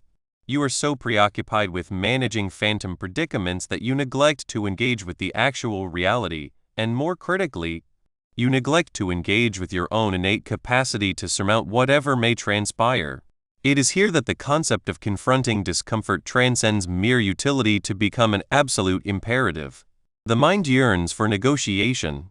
It seeks a pathway to think its way out of the discomfort. It posits, just a little more deliberation, and then I shall be prepared. But this negotiation is a trap. It is akin to attempting to reason with a tempest. Its fury cannot be quelled by discourse. One must learn to navigate through its fury. The speaker's injunction to relax into the anxiety rather than to negotiate with your mind is precisely the antidote required. Overthinking is the ultimate act of negotiation. It is the mind's bid to strike a bargain that averts discomfort. Yet, growth demands that we repudiate such a bargain. It necessitates that we declare, "I feel anxious, and I shall proceed regardless." Thus, how do we extricate ourselves from this cyclical entanglement? How do we transition from paralysis to purposeful action? A decisive pivot is indispensable. We require a tool that compels our hand, that pierces the mental obfuscation and propels us forward. This is the province of the 30-second rule. It is a strategy of profound efficacy, deceptively simple in its design, yet remarkably potent in its capacity to counteract the inertia of overthinking. When confronted with a decision, particularly one that involves communication or a minor action, impose upon yourself an unyielding time constraint, 30 seconds. Within this allotted interval, render a decision and act upon it. Revisit the text message scenario. The 30-second rule dictates that you compose it, perform a single perusal, and transmit it. That is the entirety of the process. No second guessing, no revisions. You may harbor the apprehension, but what if it is not perfect? To which the rejoinder is, it likely will not be. But is a marginally imperfect text message the harbinger of doom? Or is it a modest stride forward, a means of sustaining conversational momentum, an opportunity to cultivate trust in your initial instincts. Should the message necessitate amendment, a follow-up is always feasible. You can offer clarification. You can extend an apology if warranted. But the paramount consideration is that you have acted. You have shattered the spell of overthinking. You have transitioned from the conceptual realm of what-ifs to the tangible domain of what is. This rule is not an endorsement of recklessness. Rather, it is a reclamation of your agency. It is an acknowledgement that perfection frequently stands as the adversary of progress. By instituting a temporal boundary, you are, in essence, informing your overthinking mind. Your allotted time has expired. I am now in command. You are electing to imbue yourself with sufficient trust to forge a decision and advance, even in the absence of absolute certitude. This act of prioritizing action over protracted deliberation is a profound exercise in self-empowerment. It reinforces the conviction that you are equipped to confront the repercussions, that your intrinsic worth is not inextricably bound to flawless execution, and that imperfect action possesses infinitely greater value than remaining frozen in the throes of indecision. Let us delve more deeply into the analytical inquiries that can facilitate the dismantling of this overthinking habit. The initial, crucial step is to pose the question, what is the precise fear that overthinking is endeavoring to shield me from in this specific circumstance? Do not merely concede that you are overthinking. Undertake a more profound exploration. Is it the fear of repudiation? The fear of failure? The fear of being perceived as inept? The fear of discord? The act of pinpointing the exact fear is akin to illuminating a darkened chamber. Once the source of your apprehension is identified, its potency diminishes. Overthinking frequently conceals the genuine fear behind a smokescreen of ostensibly logical anxieties. By discerning the core fear, you can commence to confront it directly, rather than becoming ensnared in the ceaseless mental cacophony it engenders. Subsequently, challenge these exaggerated fears with unvarnished directness. Inquire of yourself, if I were to act now, armed with the information at my disposal, what is the most adverse realistic outcome, and to what extent am I capable of navigating it? This question is designed to anchor you in reality and to reaffirm your inherent resilience. Overthinking conjures catastrophic visions. It asserts that the worst-case scenario is not merely probable, but inevitable, and that you will be utterly vanquished by its arrival. However, when you pause and honestly appraise the most adverse realistic outcome, not the most melodramatic, but the most plausible, you frequently discover it to be far less formidable than your mind suggests. And more significantly, you recognize that you possess the requisite skills, the intellectual acuity, and the inner fortitude to surmount that outcome. You can glean wisdom from it, adapt to it, and move forward. This realization is profoundly empowering. It shifts your focus from the imagined calamity to your actual capabilities. Finally, re-establish the connection between this habit and your broader life journey. Ask yourself, how does the ingrained pattern of overthinking impede my capacity for genuine growth or the authentic expression of my true self in this particular facet of my existence? Overthinking constitutes a formidable barrier to authenticity. When you are engaged in the perpetual dissection of every utterance, every action, every conceivable reaction, you are not embodying genuineness. You are performing. You are endeavoring to present a meticulously curated version of yourself that you believe will elicit acceptance. This prevents you from articulating your authentic thoughts, your genuine sentiments, your singular perspective. It stifles creativity and spontaneity. It compels you to remain confined to a diminutive, secure, and concealed existence. By liberating yourself from the shackles of overthinking, you permit your true self to emerge. You become more present, more spontaneous, and more harmoniously aligned with your innate being.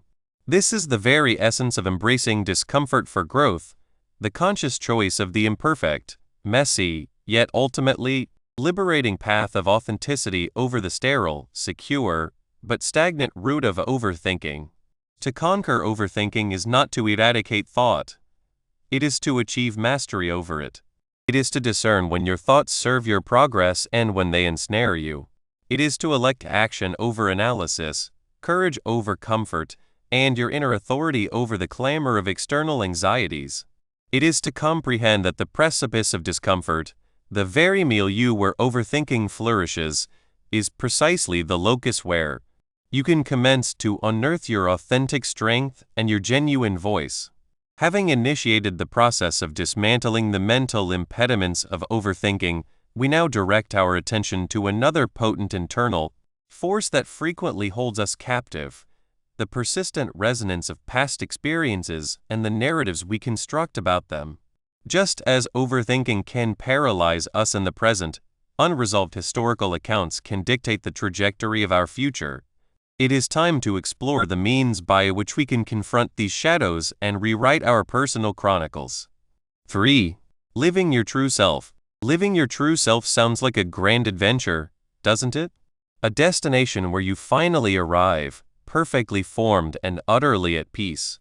But here's the truth, the kind that might prickle a little at first. Living your true self isn't a place you reach, it's a way you live. It's a constant, unfolding process, a dance with who you are at your deepest core. And this dance, my friend, is rarely found in the easy comfort of the familiar. It's on the edge of uncomfortable, where the real steps are learned. Think of it this way. Imagine you've been told your whole life that you must be a certain type of dancer. You're shown specific steps, given specific costumes, and praised only when you perform those exact moves. You become very good at them, but deep down, a different rhythm calls to you. A wilder, more free-flowing beat that feels more like you. Living your true self means, at some point, you have to stop doing the steps you were taught and start listening to that inner music. This is where the discomfort begins. Authenticity as an internal compass, not an external mirror. Many people mistake living their true self for simply doing whatever feels good in the moment or what others expect them to do. They look in the mirror of society, of friends, of family, and try to reflect back what they think will earn them a nod of approval. This isn't authenticity, it's a performance. It's like wearing a costume that doesn't quite fit, hoping no one notices the seam straining. Your true self is not a reflection of what others want to see. It's a quiet voice inside, a deep knowing, a set of values that are uniquely yours. This inner voice doesn't shout for attention, it whispers. It doesn't demand applause, it simply guides. When you start listening to this inner compass, you'll notice something profound. It points you in directions that might not be popular or easy or even understood by those around you. Why does this happen? Because the world around us often operates on a different set of rules, a set of expectations that are built on layers of history, tradition, and popular opinion. These external expectations can be like strong currents, pulling you away from your own inner shore. If you're constantly trying to match your movements to these external currents, you'll never truly know the strength and direction of your own inner tide. The pursuit of external validation is a relentless chase. It's the feeling of needing someone else to tell you that you're good enough, that you're right, that you're worthy. But this approval is like trying to build a house on shifting sand. It can be taken away in an instant. When you rely on others to define your worth, you give away your power. You become a puppet dancing to strings you can't even see. This is precisely why embracing discomfort is so vital. The moment you decide to honor your inner voice over the clamor of external opinions, you will likely feel a pang of anxiety. What if they don't like it? What if I'm wrong? What if I lose something important? These are the uncomfortable questions that arise when you begin to untangle yourself from the need for external approval. The true self is not something you find fully formed, like a hidden treasure chest. It's something you build, piece by piece, through your choices. Each time you choose your inner truth over an easy external agreement, you add another brick to the foundation of your authentic self. This process requires courage, yes, but it also builds an unshakable sense of self-authority. You learn that your own judgment, your own values, are the most reliable guide you have. Consider the fear of judgment. It's a powerful force that can keep us locked in a cage of conformity.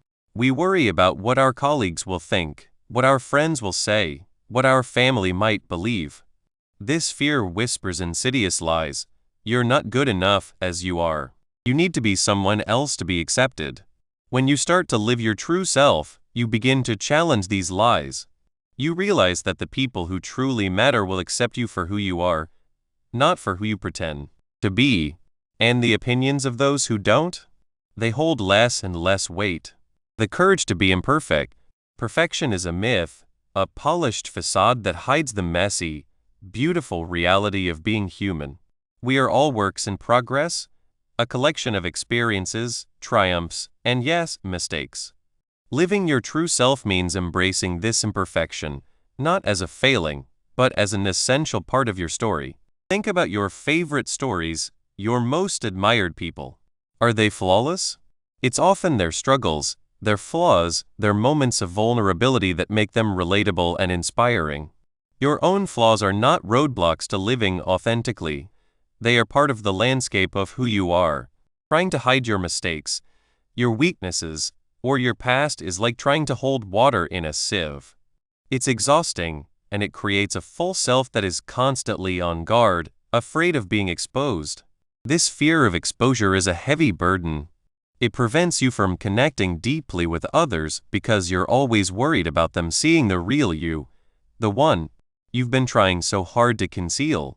When you start to confront uncomfortable truths about yourself, the times you've hurt others, the fears that hold you back, the habits you wish you could break, something remarkable happens. You begin to integrate these parts of yourself. You acknowledge them, learn from them, and understand that they don't define your entire being. This acceptance is incredibly liberating. It frees up so much energy that was previously spent on self-criticism and denial. This is where the concept of relaxing into anxiety becomes crucial. When you face a difficult truth about yourself, your mind will naturally try to escape it. It will create stories, distractions, or excuses. Learning to live your true self means learning to sit with that discomfort. It means observing the anxiety without immediately trying to fix it or run from it. It's like watching a storm from a safe window. You acknowledge its power, but you don't have to be swept away by it. Imagine someone who made a significant mistake early in their career. They could spend their life hiding that mistake, always fearing it will be discovered, always feeling like an imposter. Or they could acknowledge it, understand the lessons learned, and use that experience to become a wiser, more compassionate leader. The latter is living authentically, embracing the imperfection, and allowing it to fuel growth. The internal mechanisms that drive us to hide our imperfections are often rooted in a deep-seated belief that we are not inherently valuable. We believe our worth is tied to our performance, our achievements, or our ability to appear put together. When we challenge this belief, when we start to accept ourselves as we are, flaws and all, we begin to tap into a source of value that is independent of any external factor. This internal value is the bedrock of true selfhood. Discomfort as a gateway to self-discovery. The journey to living your true self is not a leisurely stroll through a manicured garden. It's more like navigating a wild, untamed forest. There will be thorns, uneven paths, and moments where you feel lost.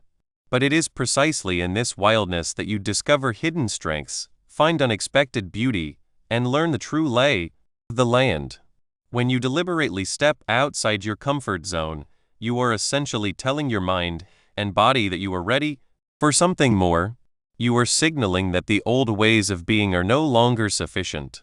This act of stepping out, even if it's just a small step, is where growth begins.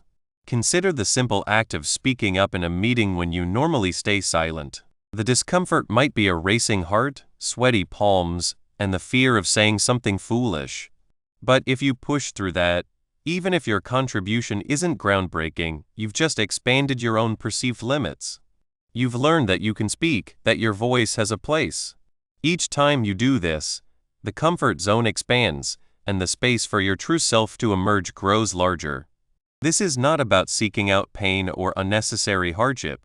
It's about understanding that growth requires friction. It's like a sculptor chipping away at a block of marble. The chisel creates discomfort for the stone, but it's through that process that the beautiful form within is revealed. Your true self is that form, waiting to be revealed by the deliberate act of confronting what feels unpleasant or scary. The alternative is stagnation. When we consistently choose comfort, we remain the same. Our beliefs, our habits, our understanding of ourselves become rigid and fixed. We build walls around ourselves, protecting us from perceived threats, but also trapping us inside. The edge of uncomfortable is not a place to be avoided. It's the very threshold of possibility. It's where the old self begins to dissolve, making space for the new. Learning to relax into anxiety is a skill developed in these moments. Instead of fighting the knot in your stomach, you acknowledge it. You say, okay, this feels uncomfortable. This means I'm pushing myself. This means I'm learning. This shift in perspective changes the nature of the discomfort. It transforms from a signal of danger into a signpost of progress. The tangible discomforts that arise when we prioritize our inner truth are varied. They can be the awkward silence after disagreeing with a friend. They can be the quiet pang of guilt when you say no to something you don't want to do. They can be the loneliness that comes from realizing your old, social circles no longer fit. These are not reasons to retreat. They are invitations to explore. They are the signals that you are truly engaging with the process of becoming more yourself. Owning your narrative and choices. Living authentically means taking the reins of your own life. It means recognizing that you are the author of your story, the architect of your experiences. This isn't about blaming yourself for every negative event, but about understanding your role and how you respond to those events and the meaning you assign to them. When you own your narrative, you stop being a passive observer of your life and become an active participant. You look at your past not as a series of unfortunate incidents, but as a collection of lessons and experiences that have shaped you. You look at your present not as a set of circumstances you must endure, but as a space where you can make conscious choices. And you look at your future not as something that will happen to you, but as something you can actively create. This ownership is deeply connected to making choices aligned with your inner truth. It's easy to drift along, letting others make decisions for you, or simply following the path of least resistance. But this leads to a life that feels disconnected, a life where you might wonder, how did I end up here? Making conscious choices means asking yourself, does this align with my values? Does this feel right in my gut? Does this move me closer to the person I want to be? Sometimes, the answer to these questions will lead you down a path that is challenging, that requires effort, and that might even involve facing criticism. But these are the choices that build a life of meaning and integrity. The opposite of owning your narrative is blaming. Blaming external circumstances, blaming other people, blaming your past. While external factors certainly play a role in our lives, dwelling on blame keeps us stuck. It disempowers us by suggesting we have no agency. Owning your narrative, on the other hand, is about recognizing your own power to interpret, to learn, and to choose your next step, no matter what has happened. This process of owning your choices is intrinsically linked to confronting your own internal resistance. Your mind will often try to negotiate with you, to find reasons why it's too hard, too risky, or too late to make a change. Learning to stand firm, to say this is what I choose and I will stand by it, is a powerful act of self-affirmation. It's the declaration that your inner compass is more important than the siren song of doubt or the whispers of external critics. The journey of living your true self is an ongoing commitment. It's not a destination you arrive at and then relax. It's a continuous finding lessons in every moment. Life does not always unfurl in grand pronouncements or seismic shifts. Often, the most profound transformations are not forged in the thunder of storms, but in the hushed interludes between them. We are prone to believing that growth is the exclusive domain of monumental events, the abrupt severance of employment, the dissolution of a relationship, the moment a lifelong dread is finally vanquished. Yet, What if the true engine of your metamorphosis has been operating ceaselessly, even during the prosaic pauses of a grocery queue, the stagnant crawl of traffic, or the vacant scroll through your digital device? What if the most invaluable wisdom lies concealed in plain sight, masquerading as the ordinary, the mundane, or even the discomforting? A pervasive, albeit subtle and potent, illusion governs the perceptions of many, the conviction that only the extraordinary moments hold significance for personal evolution. We tend to filter out the quotidian, dismissing it as inconsequential, unproductive, or merely the interstitial space between moments of import. We await the crisis, the breakthrough, the epic odyssey to truly apprehend ourselves. This, however, is a profound miscalculation. The truth is, the seemingly insignificant junctures constitute a ceaseless, abundant torrent of data concerning your identity, your reactions, your convictions, and the recurring patterns that govern your conduct. These are not mere random occurrences, they are the ethereal whispers emanating from your inner sanctum, offering vital clues to your deepest essence. Consider this. When a flicker of vexation arises because someone is deliberating too long at the coffee counter, what insight does this afford? It is not fundamentally about the individual ahead of you. Rather, it speaks to your own impatience, your latent desire for control, or perhaps a more profound apprehension of time squandered. When your attention drifts during a conversation, what does this betray? It may indicate a dearth of genuine engagement, a sensation of being unheard, or a habitual recourse to mental evasion. These are not deficiencies, they are observations. They are the subtle signposts that, when you choose to attend to them, illuminate the very patterns that may be impeding your progress. To embrace discomfort for the sake of growth transcends confronting formidable adversaries. It is about discerning the wisdom inherent in the everyday, the lessons subtly woven into the quiet thrum of existence. It is here that we begin to apprehend discomfort not as an obstacle to be circumvented, but as an unerring compass directing us toward areas requiring our attention. When an experience elicits a sensation of unease, be it anxiety, frustration, ennui, or even a fleeting tremor of self-doubt, it is not a mandate to retreat. It is an overture, an invitation to pause, to scrutinize more closely, and to pose the inquiry, why am I experiencing this sensation? What is this discomfort endeavoring to convey? The lesson resides not within the unpleasant sensation itself. It resides in your response to it. It resides in the narrative you construct about the circumstance. It resides in the subterranean beliefs that the discomfort has brought to the surface. Reflect upon a moment of social awkwardness. You utter something you subsequently regret, or misinterpret as social signal. Your immediate inclination may be embarrassment, a profound desire for invisibility, and a relentless mental rehearsal of the misstep. You feel discomfort. Yet, if you allow yourself to engage with that discomfort, even tentatively, you can inquire, what conviction about myself is being challenged in this instance? Am I apprehensive of not being well regarded? Do I adhere to a rigid paradigm of how I ought to comport myself? This discomfort, this sensation of being askew, is a potent indicator. It highlights a locus where your internal programming may be misaligned with your desired external presentation, or where an underlying fear is dictating your actions.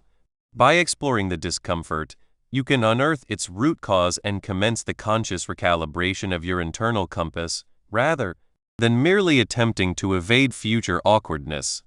This is the very essence of embracing discomfort for growth, utilizing it as a guide, not a hindrance.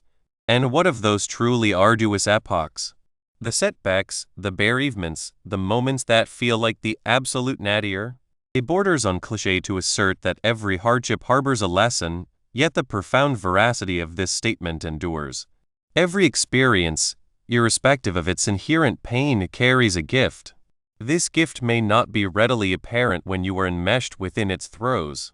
It may be interred beneath strata of grief, ire, or despair. Yet, it is undeniably present. The gift might manifest as the cultivation of an unacknowledged resilience. It could be a stark, irrefutable clarity regarding your fundamental values, what truly holds import for you and all else is stripped away. It might be an augmented empathy for fellow sufferers, a communion forged in shared vulnerability. Or it could simply be the potent, humbling realization of your own fortitude and capacity for endurance. The very act of seeking this gift, even when obscured by profound suffering, constitutes an act of profound self-empowerment. It is not about feigning the absence of pain or denying the reality of hardship. It is about resolutely refusing to permit the experience to be solely defined by its negative valence. It is about actively engaging with the aftermath, meticulously sifting through the detritus, and posing the question, what can I glean from this? What has this imparted to me about my own nature, about the fabric of existence, about the trajectory I wish to pursue? This deliberate endeavor to unearth the lesson, to extract the wisdom, transmutes a potentially destructive event into a potent catalyst for genuine advancement. It is the recognition that even in the deepest shadows, you are not merely a passive casualty of circumstance, but an active architect of your own unfolding. Thus, how do we commence the excavation of these lessons, particularly from the quotidian moments we so readily overlook? The key lies in the cultivation of observational awareness. This transcends mere sight. It is about attending. It is about fostering the habit of perceiving the subtle currents of your internal and external milieu without immediate censure. It necessitates becoming a curious spectator of your own thoughts, your emotions, your somatic sensations, and your interactions. Envision yourself as a scientist meticulously studying a captivating subject, yourself. When a thought emerges, perhaps a critical assessment of another, rather than immediately acquiescing or dismissing it, pause. Observe it. From whence did it originate? What emotional resonance does it carry? What conviction about the world or about yourself does it reflect? When you perceive a knot of tension constricting your shoulders, rather than simply ignoring it, acknowledge its presence. Is it correlated with a specific apprehension? Is it a physical manifestation of an emotion you are endeavoring to suppress? This practice of mindful observation is not about dissecting every minutiae. It is about creating a judicious interval between stimulus and response, thereby affording you the capacity to perceive the underlying mechanisms in operation. It is about discerning the nuances that reveal deeper truths about your internal topography. This observational awareness is indispensable for authenticity. When you truly perceive yourself, with all your idiosyncrasies and inherent contradictions, you can embark upon the path of self-acceptance. This acceptance serves as the fertile ground from which authentic growth germinates. It empowers you to become an authority on your own being, not in a manner that engenders self-recrimination, but in a way that fosters comprehension and informed volition. It is the recognition that your internal experience possesses inherent validity, and that by observing it with keen attention, you acquire the agency to shape it. Now, let us confront the specter of that dreaded word, failure. We have been conditioned to perceive failure as a terminal point, an unequivocal declaration of inadequacy. It is the moment the music ceases, the game is irrevocably lost, the experiment is irrevocably marred. But what if we were to reframe failure? What if we were to regard it not as an endpoint, but as data? Every perceived failure is, in essence, an experiment that yielded a result. The result may diverge from your desired outcome, yet it remains information. The lesson resides in the analysis of that result. What proved efficacious? What faltered? What assumptions did I harbor that were subsequently proven erroneous? What insights can I glean from this outcome that will inform my subsequent endeavor? This necessitates a profound shift from self-reproach to analytical inquisitiveness. Instead of castigating yourself for a lack of success, you assume the role of an investigator. You meticulously examine the evidence. You pose objective inquiries regarding the process. For instance, if you attempted to institute a new healthy habit and it failed to take root, instead of thinking, "I am simply not sufficiently disciplined," you might inquire, Was the habit too ambitious to initiate? Did I engineer an environment conducive to success? Was my motivation sufficiently lucid? Was I anticipating immediate gratification? This analytical approach transmutes a moment of perceived failure into an invaluable learning opportunity. It is a direct application of embracing discomfort for growth. The discomfort inherent in failure serves as a signal that an adjustment in your approach is warranted, and by engaging with that discomfort through the lens of curiosity, you acquire the insights requisite for refining your strategy and endeavoring anew with augmented efficacy. So, how can you actively reframe a recent negative or uncomfortable experience into a tangible learning opportunity? Let us consider a commonplace scenario, a social misstep. Imagine you attended a gathering and offered a remark that you later recognized as insensitive or ill-informed. Your initial reaction is likely discomfort, perhaps a flush of embarrassment, and a fervent desire to pretend it never transpired. To reframe this, first, acknowledge the discomfort without permitting it to incapacitate you. Subsequently, pose the question to yourself: what specific conviction about myself or about social dynamics did this moment challenge?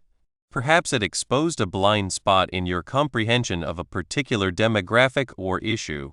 Or it might have highlighted a propensity to speak impulsively when feeling apprehensive. The specific insight gained could be: I must exercise greater mindfulness regarding the impact of my words, particularly when discussing subjects about which I possess limited understanding, or when I experience anxiety in social settings.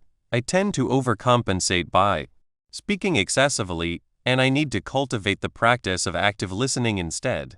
This is not about dwelling on the error, but about extracting actionable knowledge from it. What are the practical, everyday habits or mental recalibrations you can cultivate to consistently perceive and appreciate the subtle lessons embedded within mundane moments? One potent habit is the momentary pause. Throughout your day, institute gentle reminders to simply pause for 10 seconds. During this pause, ask yourself, what am I experiencing at this precise moment? What thoughts are occupying my consciousness? What emotions am I feeling? What is my physical being endeavoring to communicate? This brief interlude of self-reflection, repeated periodically throughout the day, trains your mind to be more present and observant. Another shift involves approaching routine activities with a disposition of gentle curiosity. Instead of rushing through the preparation of breakfast, attend to the textures, the aromas, the movements involved. What does this simple act reveal about your relationship with sustenance, with self-nurturing, or with the present instant? These minor acts of attention serve to strengthen your capacity for noticing, rendering you more receptive to the subtle lessons that are perpetually present.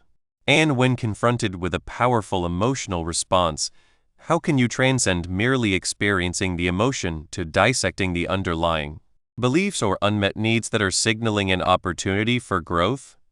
Let us posit that you experience intense disappointment when a project to which you dedicated considerable effort does not receive the recognition you had anticipated. Instead of succumbing to the sentiment of injustice, acknowledge the disappointment. Subsequently, inquire, what unmet need was present here? Was it a need for validation? A need for my endeavors to be perceived? A need for certainty regarding my capabilities? Once you identify the unmet need, you can explore the underlying belief. For instance, if the need was for validation, the belief might be, my worth is contingent upon external affirmation. The opportunity for growth then becomes the cultivation of a sense of internal validation, recognizing that your inherent worth is intrinsic, not dependent on applause. This process transitions you from being a passive recipient of emotions to an active explorer of their origins and significance.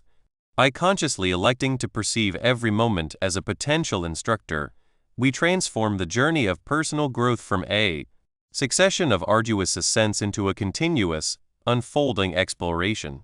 This active engagement with life's unfolding narrative not only enriches our self-understanding, but also constructs the foundational resilience requisite for navigating the deeper currents of authenticity. The subsequent critical phase in this process involves comprehending how to actively implement these lessons, particularly when they challenge our ingrained convictions and necessitated genuine recalibration of our internal landscape. Conclusion: you have arrived at the final pages of The Edge of Uncomfortable, but this is not a conclusion.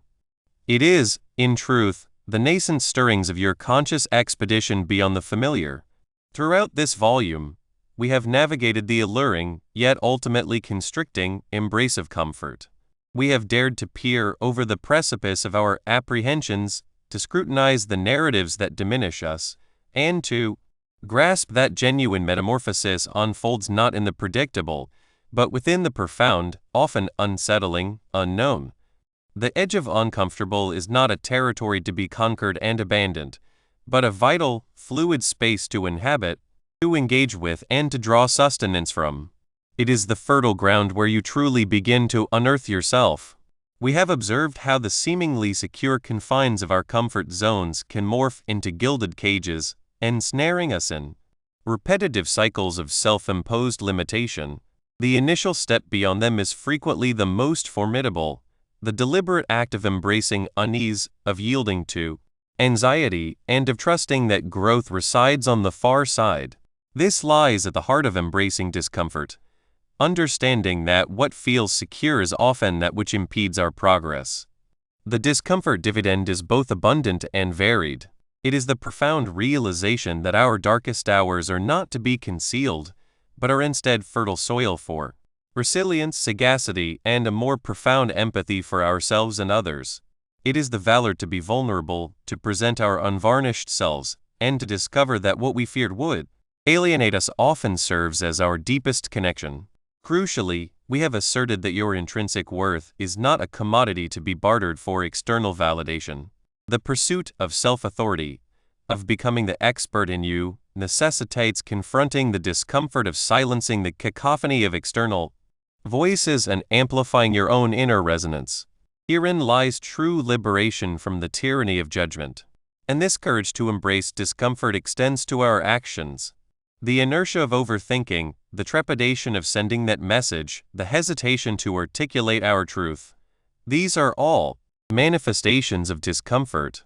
By choosing to act, to own it, however imperfectly, we unleash the power of authenticity and the momentum of forward motion.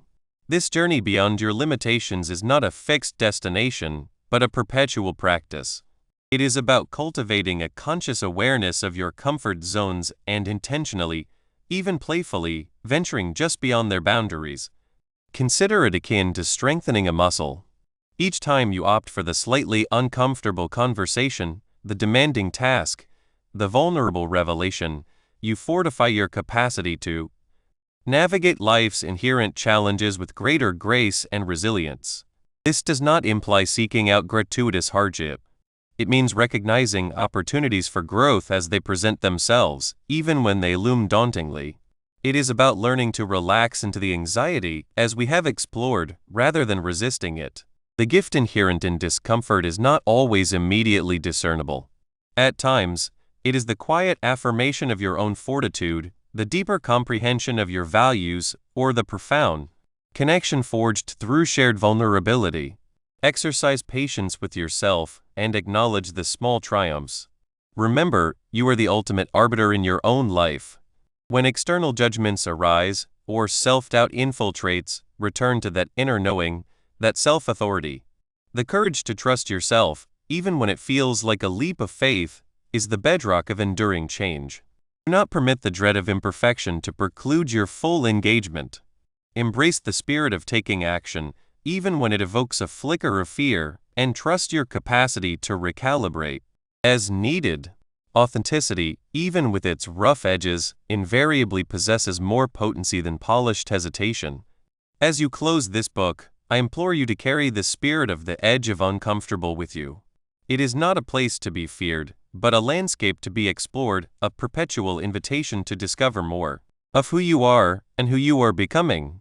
Your deepest value and authenticity reside not in the absence of challenge, but in your capacity to confront it with courage, self-awareness, and an unwavering conviction in your own inner compass. The path ahead will undoubtedly present its own unique array of discomforts.